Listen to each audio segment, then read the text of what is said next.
Hello friends, तो आपने बहुत सी समीकरण को सॉल्व किया होगा जहाँ पर क्या होता है इक्वल्स टू का निशान लगाए, ठीक है। और इस इक्वल्स टू के अगर दूसरी साइड में अगर कोई नंबर लेके जाते हैं, जैसे यहाँ पर प्लस का 5 दिया है, इसको अगर उधर लेके जाएंगे तो ये माइनस का 5 हो जाएगा। या फिर यहाँ पे अगर हमें माइनस का 5 दिया होता और ये इक्वल्स टू के दूसरी साइड में जाता तो ये प्लस का 5 हो जाता। लेकिन ऐसा क्या होता है, नहीं होता है, ठीक है। कभी भी ये वाली संख्या उधर जाकर माइनस का 5 नहीं बनती है, और अगर इधर -5 है तो कभी भी उधर जाके प्लस का 5 नहीं बनता है। क्योंकि जितना आप बड़ी क्लास में बढ़ते रहेंगे उतना क्या होगा, बेसिक को ख़त्म करते रहेंगे। जो हमारे यहाँ पर लाइंस स्टेप्स होते हैं उनको हम छोटा करते रहते हैं, ठीक है। जिसकी वजह से हमें क्वेश्चन जो होते हैं थोड़े से डिफिकल्ट लगते हैं अगर हमें पुराना बेसिक नहीं आता है, ठीक है। ये है समीकरण।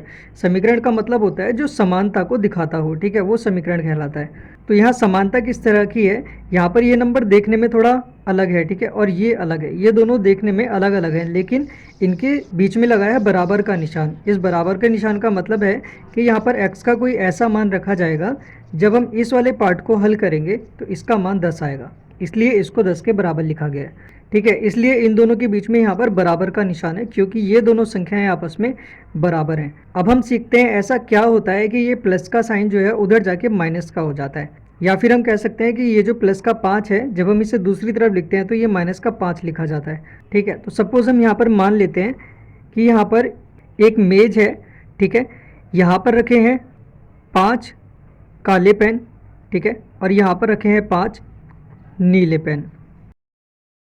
अब ये दोनों देखने में अलग अलग तरह के पेन है, ठीक है। ये काले रंग का है और ये नीले रंग के पेन है। लेकिन अगर इनकी क्वांटिटी देखी जाए, मतलब संख्या देखी जाए, तो वो क्या है, आपस में बराबर है। ये भी 5 है और ये भी 5 है, तो हम इनके बीच में बराबर का निशान लगा देते हैं। अब यहाँ पे हम क्या करते हैं, ये वाली जो मेज है, ठीक है, पहले नंबर की और ये दूसरे नंबर की। अब पहले नंबर की मेज में हम 5 पेन और रख देते हैं, ठीक है। तो 5 तो पहले ही थे, अब कितने हो गए, 10 पेन हो गए। अब दूसरी मेज पे कितने रखे हैं, 5 पेन रखे हैं, ठीक है। तो अब ये इसके बराबर नहीं होगा। अब ये बराबर कब होगा, जब हम दूसरी वाली मेज में भी 5 पेन और रख देते हैं, ठीक है। तो कितने हो जाएंगे, 10 पेन हो जाएंगे। तब इन दोनों के बीच में बराबर का निशान हम लगाएंगे, ठीक है। यहाँ पे तो हमने किया प्लस। अगर मैं इसमें से 2 पेन निकाल लूँ तो कितने पेन बचेंगे, 8 पेन बचेंगे। तो यहाँ पे हमने क्या किया, यहाँ पे हमने 5 पेन को प्लस किया और यहाँ पर भी हमने 5 पेन को प्लस किया। यहाँ पे हमने क्या किया, 2 पेन उठा लिए, ठीक है। और यहाँ पर भी हमें 2 पेन उठाने पड़ेंगे, तभी ये दोनों आपस में बराबर होंगे, ठीक है। यहाँ पेन बचे 8, ठीक है। अब यहाँ पे 10 है, इसको भी बराबर करना है, तो यहाँ पे भी हमें 2 पेन यहाँ से उठाने होंगे, ठीक है। तो यहाँ से हमने 2 पेन उठा लिए, तो ये कितने हो गए, 8 पेन हो गए। तो बराबर का निशान इस तरह से कंटिन्यू यहाँ पर चलता रहे, उसके लिए हमें क्या करना होता है, ये वाली होती है लेफ्ट हैंड साइड और ये होती है राइट हैंड साइड। अगर हमने यहाँ पर जो संख्या प्लस की है वही संख्या हमें दूसरी तरफ भी प्लस करनी पड़ती है, ठीक है। या फिर जो संख्या हमने इधर की साइड माइनस की है वही संख्या हमें दूसरी साइड भी माइनस करनी पड़ती है, तब ये बैलेंस बना रहता है। अगर हम केवल एक ही साइड ऐड करेंगे तो ये बैलेंस बिगड़ जाएगा। जैसे सपोज़ एक तराजू है, ठीक है। तराजू आपने देखा होगा, इधर की साइड में अगर मैं यहाँ पर 5 किलो का बाट रख दूँ और यहाँ पर भी 5 किलो का बाट रख दूँ, ठीक है, तो ये क्या है, अभी आपस में बराबर है। लेकिन अगर मैं इधर की साइड में 10 किलो का बाट और रख दूँ तो ये वाला जो पार्ट है ये नीचे की साइड आ जाएगा और ये थोड़ा सा ऊपर की साइड चला जाएगा, ठीक है। तो इसका क्या होगा, बैलेंस बिगड़ जाएगा। अब बैलेंस बनाने के लिए हमें क्या करना होगा, या तो यहाँ से 10 किलो वापस ले लेंगे, ठीक है, या फिर हम क्या करेंगे, यहाँ पर 10 किलो को ऐड कर देंगे, तो यहाँ पर भी 15 किलो हो जाएगा और यहाँ पर भी 15 किलो, तो ये वापस से बैलेंस हो जाएगा, ठीक है। इसीलिए जो संख्या हम लेफ्ट हैंड साइड में प्लस करेंगे या फिर माइनस करेंगे, वही संख्या हमें राइट हैंड साइड में भी प्लस करनी पड़ेगी या फिर माइनस करनी पड़ेगी, ठीक है। और यही चीज़ हमें गुणा और भाग में करनी पड़ती है। मान लेते हैं कोई 2 नंबर आपस में यहाँ पर बराबर हैं, ठीक है, तो 5 जो है वो 5 के बराबर ही होता है, ठीक है। अगर मैं इस 5 में 2 से गुणा कर देता हूँ, ठीक है, 2 से गुणा कर देता हूँ, नीचे की साइड कर देता हूँ, 2 से गुणा कर देता हूँ, तो ये कितना आ जाएगा, 10 आ जाएगा, ठीक है। इक्वल्स टू में यहाँ पे कितना है, 5 है, तो 5 तो कभी भी 10 के बराबर नहीं होता, तो यहाँ पे भी हमें क्या करना पड़ेगा, यहाँ पर भी हमें 2 से गुणा करनी पड़ेगी, तो ये भी 10 के बराबर हो जाएगा। तो सेम चीज़ है प्लस और माइनस में भी और गुणा और भाग में भी। अगर हम इधर किसी संख्या से गुणा करते हैं तो दूसरी तरफ भी उसी संख्या से गुणा करना पड़ेगा, और भाग करते हैं तो भाग करना पड़ेगा। जैसे अगर मैं इसे 2 से भाग कर देता हूँ या फिर 5 से भाग कर देता हूँ तो ये कितना आएगा, 2 आएगा, ठीक है। 5 दूनी 10, तो 2 कभी भी 10 के बराबर नहीं होगा, इसका मतलब इसे भी हमें 5 से भाग करना पड़ेगा, तो ये इसके बराबर हो जाएगा। तो 2 बराबर होगा 2 के। तो ये कथन क्या है, ये सत्य है, 2 के बराबर हो सकता है, मतलब होगा।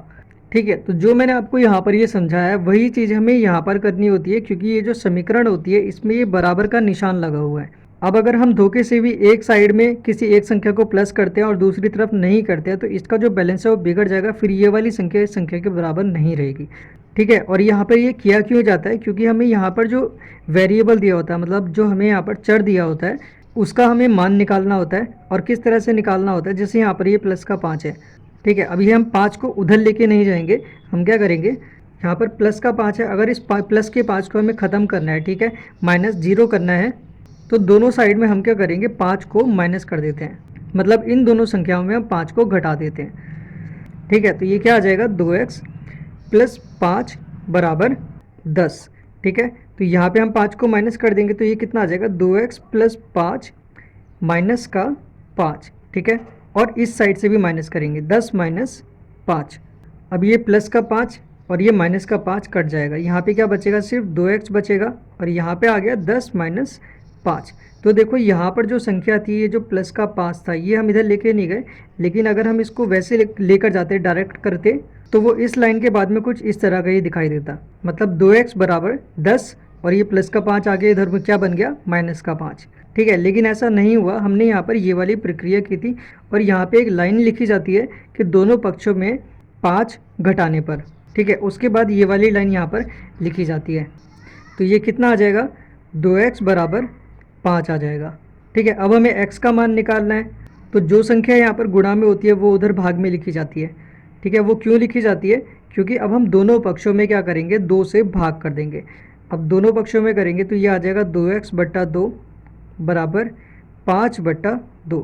अब देखो ये 5 के अपॉन में आ गया और इस 2 से ये वाला 2 कट जाएगा। ठीक है, तो यहाँ पे क्या आ जाएगा, x बराबर 5 बट्टा 2। तो इस तरह से ये x का मान निकलता है। ठीक है, जो जो संख्याएं हमें यहाँ पर दी होती हैं उसमें अगर जैसे हमें x का मान निकालना है तो जितनी भी संख्या होती है उसका अपोजिट नंबर हम यहाँ पर लेते हैं। जैसे प्लस का 5 दिया है तो दोनों तरफ माइनस का 5 लेंगे, जिससे ये प्लस का 5 कट जाए। और अगर यहाँ से 2 हटाना है तो ये गुणा में दिया है, तो हम क्या करेंगे, जब यहाँ पर अकेला 2 बच जाएगा तो हम 2 से इन दोनों तरफ भाग कर देंगे। मतलब जो भी हमें करना है वो दोनों तरफ ही करना है। ठीक है, तभी इनका बैलेंस बना रहेगा। तो आशा करता हूँ आपको समझ में आ गया होगा कि जो साइन है ये क्यों चेंज होते हैं।